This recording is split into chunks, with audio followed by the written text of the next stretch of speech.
کہتے ہیں اللہ تعالیٰ کے بہت نام ہیں، وَلَهُ الْأَسْمَاءُ الْحُسْنَى، لیکن دو نام بڑے ہیں، قُلِ ادْعُوا اللَّهَ أَوِ ادْعُوا الرَّحْمَٰنَ۔ اللہ کہہ کے پکارو یا رحمان، او فَلِلَّهِ الْأَسْمَاءُ الْحُسْنَى أَيَّمَّا تَدْعُوا فَلَهُ الْأَسْمَاءُ الْحُسْنَى۔ جناب محمد مصطفیٰ احمد مجتبیٰ صلی اللہ علیہ وسلم کے بھی دو نام بڑے ہیں، محمد اور احمد۔ قرآن کے بھی دو نام بڑے ہیں، قرآن اور فرقان۔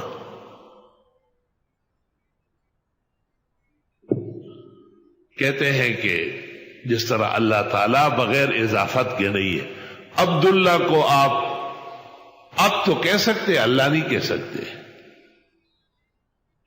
اس طرح عبد الرحمن کو بھی آپ رحمان نہ کہیں۔ رحمان زان توائل خو مشرکی دا لکساس کے زان توائی زبہیریو۔ اصل میں رحمان بابا کے ایک شعر پر خوشحال خان نے اٹیک کیا تھا۔ رحمان بابا ویلی دی تور زلف دی پسپینو انانگو زانگی او خاماران دی دا چندڑو پخاہولو۔ کالے زلف آپ کے گورے گالوں پہ لٹکے ہوئے، یہ سندل کے ٹہنیوں پر خوبصورت لچکدار سانپ ہے۔ تور زلفی دی پسپین انانگو زانگی او خاماران دی دا چندڑو پخاہولو۔ چندڑ کہتے سندلو تھا، سندلو کے ماران ڈیر سے آتے ٹوڑ را لگی جو مشکل ہوتا تو خوشحال خان ورپس پیخور تلاڑو ورد خدا پاک ازالہ کا سا ضرورت تو خود اور دا یہ شعرون سم وائے غلط موائے ویدہ کینا ڈوڑائی اخرا چاہے اس کا داو کا آگو پختنو طریقہ چاول ببلما عذرے سب کچھ ہو گیا، کھانا وانا کھلائے، مہمانی کی، پر پوچھا کہ کون سا شعر غلط ہے؟ کہا آپ کہتے ہیں کہ تور زلف دی پسپین نانگو زانگی او خاماران دی دا چندڑوں پخاہو، نو توائے چا تور زلف دی پسپینو لیچو زانگی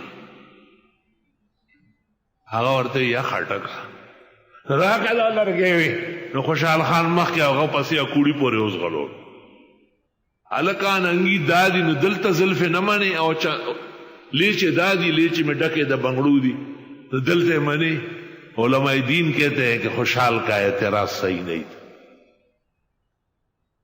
تو خوشحال غصہ ہو گیا اور اس نے کہا کہ یہ جو اپنے آپ کے لیے تخلص بنایا رحمان، وہ رحمان زان توائل خو مشرکی دا لکا ساس کے زان توائی زبہیریو۔ علماء دین کہتے ہیں کہ یہ اعتراض صحیح کیا ہے، رحمان بابا کو رحمان نہیں کہنا چاہیے۔ ماں غریب تج رحمان وائی کافر دے ز رحمان دخبل رحمان عبد الرحمان یم۔ بابا بے تبدیلی کری خو آگا شیانش ہوا وما رحمان رحمان طول شیرون رحمان دے۔ بارحال معولات تھی، لا الہ الا اللہ وحدہ لا شریک لہ۔ رحمان بابا نے بھی کوہاٹ کے حاجی بادر کے ساتھ درس حدیث کیا ہے، اور یہ بھی اپنے زمانے کے حفاظ میں سے۔ آسوانی میں لکھا ہے کہ میں نے اپنے استاذ کے ساتھ احادیث پڑھائی۔ کوہاٹ میں ایک حاجی بادر تھے، الپوری نے بھی دیوان میں اس کا ذکر کیا ہے، دا کوہاٹ حاجی بادر بمہیر نشی۔ کوہاٹ کے حاجی بادر جیسے عالم اس زمانے میں پیدل حج کے لیے گئے تھے، 4 دفعہ حج کر کے آئے تھے۔